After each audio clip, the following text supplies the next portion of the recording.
पहला सवाल तो मैं आपसे ये करना चाहूँगा कि अभी दिल्ली की सीएम आतिशी नई मुख्यमंत्री बनी थी, नई उम्मीदें लेकर वो आई हैं, नई अपेक्षा लेकर लोगों की साथ दिल्ली से जुड़ी हैं।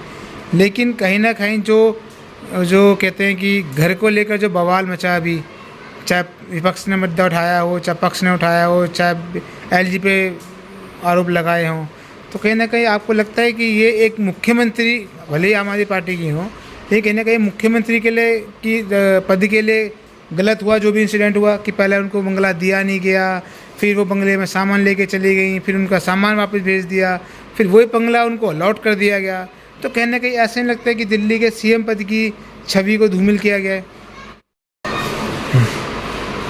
तो सबसे पहले तो मैं दर्शकों को नमस्कार करना चाहती हूँ, सभी दर्शकों को मेरा नमस्कार और रिलेटेड दशहरा की शुभकामनाएं और दिवाली की एडवांस में शुभकामनाएं सभी को हो।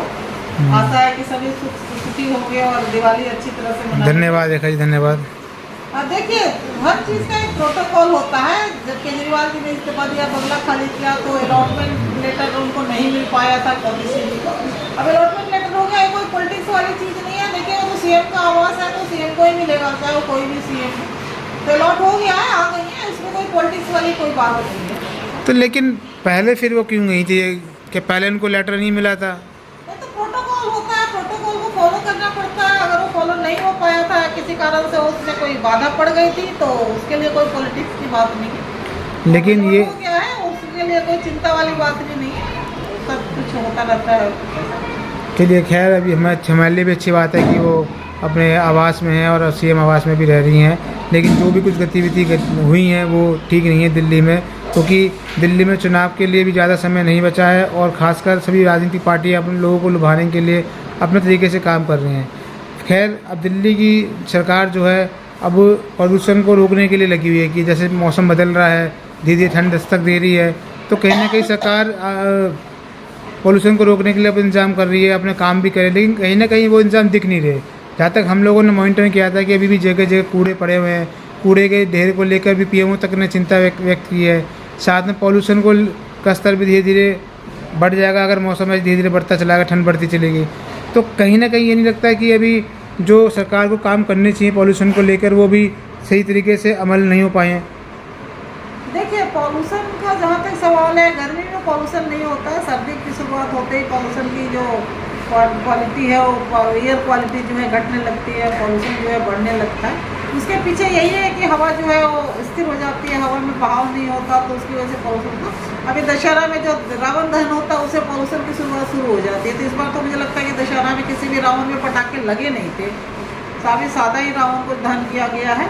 और आगे भी मुझे लगता है कि जो उसके लिए जो कदम उठाया जा रहा है पॉल्यूशन को रोकने के लिए, वो ठीक है, क्योंकि देखिए पॉल्यूशन से परेशानी है। कहीं मैं पढ़ रही थी कि लंका हमसे गरीब कंट्री है, लेकिन वहाँ पर आपको कूड़ा नहीं देखने को मिलेगा। यहाँ पर जाके हर जगह हर गली में आपको कूड़ा मिलेगा। यहाँ पर लोगों को भी पॉल्यूशन अवेयर करना पड़ेगा कि वे लोग जहाँ तहाँ कूड़ा ना डालें। कूड़े की गाड़ी अगर दिन में 10 बार 4 बार आ रही है, तो कूड़ा तो उसमें डाले ना, जहाँ तहाँ गलियों में सड़कों पे कूड़ा को ना डालें। तो हमसे गरीब कंट्री है, वो भी साफ़ सफाई रखते हैं, लोगों में सिविक मैनर है, लोग जो है साफ़ सुथरा रहना चाहते हैं, तो वो चीज़ हमें सीखनी पड़ेगी। इवन कि इंदौर में जाकर के देखिए, इंदौर में आपको कहीं कूड़ा नहीं मिलेगा। इंदौर जब से ये जो कंपटीशन चला है सफाई अभियान का, तब से इंदौर टॉप नंबर 1 पे रहा है हमेशा। तो क्या हम इंदौर से सीख नहीं सकते क्या? तो इसके लिए हमें पब्लिक को अवेयर करना पड़ेगा कि जहाँ तहाँ कूड़ा ना फेंके और कूड़े को साफ, अपने मोहल्ला को, अपने गली मोहल्ले को साफ सुथरा रखें। और पॉल्यूशन का जहाँ तक देखिए सवाल है, तो पॉल्यूशन को रोकने के लिए अब सरकार कुछ ना कुछ कदम तो उठाएगी। जैसे पटाखों पे बैन लगा दिया है, कुछ दिनों के बाद गाड़ियों वगैरह पर भी बैन होने लगेगा। 15 साल से पुरानी गाड़ियाँ बैन हो गई है, डीजल की गाड़ियों की एंट्री बैन हो जाती है, तो वो सब तो देखिए फॉलो करना पड़ेगा। लेकिन ये नहीं लगता है कहीं ना कहीं हर साल पटाखों पर बैन लगाकर जो व्यापारी वर्ग है, एक भाग है, वो कहीं ना कहीं सरकार से रूठते, क्योंकि उनका हर साल का लाखों करोड़ों रुपए का नुकसान हो रहा है, तो इसकी भरपाई के लिए सरकार के कदम उठा रही है। एक बार पे ऐसा क्यों कठोर प्रयास किए जा रहे हैं? कंस्ट्रक्शन तो अभी चालू है। केजरीवाल जब खुद छूट के आए थे, खुद पटाखे उनकी पार्टी के लिए लोगों ने फोड़े थे, तो जब तब के प्रतिबंधित था, और जब प्रतिबंध था तो उनके पास पटाखे कहाँ से आए थे? वो भी दिल्ली में सेंटर पॉइंट पटाखे फोड़े जा रहे हैं। देखिए, प्रतिबंध हमेशा नहीं रहता है। दशहरा सर्दी शुरू होते ही प्रतिबंध लगता है, और उसके बाद सर्दी जब खत्म हो जाती है तो प्रतिबंध हट जाता है। ये तो सभी को मालूम है कि सर्दियों में ही हमें पॉल्यूशन की, देखिए हमें सेहत से ज़्यादा और कुछ नहीं है हमारे पास। हमारे बच्चे हैं जो दिल्ली में रहने वाले लोग हैं, देखिए दिल्ली बहुत बड़ा नहीं है, छोटा एरिया है। यहाँ पर अगर पॉल्यूशन बढ़ता है तो लोगों को गैस चैम्बर में रहना पड़ता है। देखिए ऐसा नहीं है कि दिल्ली में ही सिर्फ प्रोड्यूस होता है पॉल्यूशन, या दिल्ली में ही होता है, गाजियाबाद से, हरियाणा से, जितना भी NCR है वहाँ से भी तो पॉल्यूटेड हवा आती है हमारे पास। तो हमें सब अपने साथ साथ उनको भी सिखाना पड़ेगा कि भाई पॉल्यूशन की जो चीज़ें हैं उसको कम करें हो, फैक्ट्री वगैरह से जो एयर निकलती है या जो पॉल्यूशन की चीज़ें निकलती है उसको ख़त्म करें हो। देखिए जी, आप हमारे चैनल के बहुत ही चाहने वाले लोगों के वो हैं, क्या कहते हैं, जो सुनने वाले लोग हैं, जो आपको चाहते हैं कि आपको सुनना चाहते हैं। तो हमारी आपसे एक विनती है कि भाई आपका कहना है कि लोगों को भी जागरूक होना पड़ेगा, पॉल्यूशन कम करना है तो इसमें सरकार के भरोसे हम नहीं रह सकते। तो आप लोगों को क्या संदेश देना चाहेंगे कि अब जैसे सर्दी आ रही है, पॉल्यूशन के लिए सब लोग लड़ रहे हैं, तो लोगों को क्या करना चाहिए? अगर आपकी बात से किसी एक ने भी अगर ये प्रण उठा ले कि मैं आज से सड़क पर कूड़ा नहीं फेंकूँगा, मैं लोगों को बताऊँगा कि भी कूड़ा ना फेंकें, जिसकी बाइक पर धुआं निकल रहा होगा उसको टोकूँगा, तो आप क्या कहना चाहेंगी सुनने वालों को कि वो ये काम करें जिससे कि पॉल्यूशन कम करने में हम अपना थोड़ा योगदान दे सकें, क्योंकि दिल्ली सभी की है। देखिए पॉल्यूशन को कंट्रोल करना सिर्फ सरकार के उस जिम्मेवारी नहीं है, जिम्मेवारी हमारी भी है, हर नागरिक की जिम्मेवारी है कि वो पॉल्यूशन को कंट्रोल करें। हम अपने आसपास के एरिया को क्लीन रखें, कोई कूड़ा कचरा ज़्यादा ना फैले, अगर कोई फैलाता भी है तो उसको रोकने की कोशिश करें कि भाई यहाँ पर कूड़ा ना डालें, कूड़ा जहाँ पर कूड़ा घर बना हुआ है वहाँ पर जा करके डालें, या जो कूड़े की गाड़ी आती है उसमें डालें। आपका सर्विसिंग जो है, गाड़ियों का सर्विसिंग आप हमेशा करवाते रहें।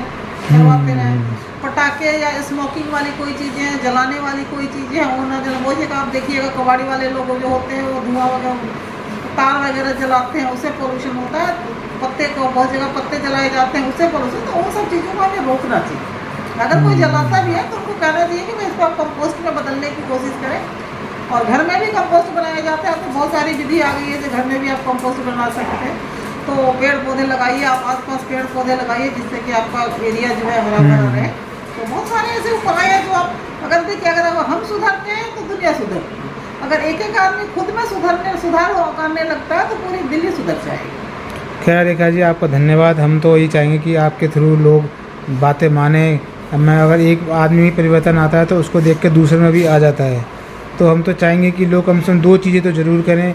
एक तो कूड़ा जगह जगह ना फेंकें, अगर आप कूड़ा उठा नहीं सकते तो फेंकिए, मतलब फेंकेंगे नहीं तो ढेर नहीं लगेगा। और प्लस में आप जितना हो सके पर्यावरण को बचाएं। अगर आप कोई पेड़ लगा नहीं सकते तो उसको उखड़ने के लिए भी संकल्प लें, उसको उखड़ने ना दिया जाए। तो और जहाँ आपको पेड़ पौधे दिखते हैं वहाँ उनको पानी दें, क्योंकि गर्मी में तो बेचारे प्यासे रहते हैं, लेकिन सर्दी में तो हम देखभाल उनकी कर ही सकते हैं। तो हम सबको सहयोग थोड़ा अगर हम लोग सहयोग करेंगे तो ज़रूर ही हम प्रदूषण के खिलाफ इस जंग को जीतने में सफल रहेंगे। जगह जी, आपका बहुत बहुत धन्यवाद। और सभी साथियों से ये उम्मीद है कि मौसम बदल रहा है, अपने परिवार वालों का, अपने बच्चों का ध्यान जरूर रखें। बहुत बहुत धन्यवाद।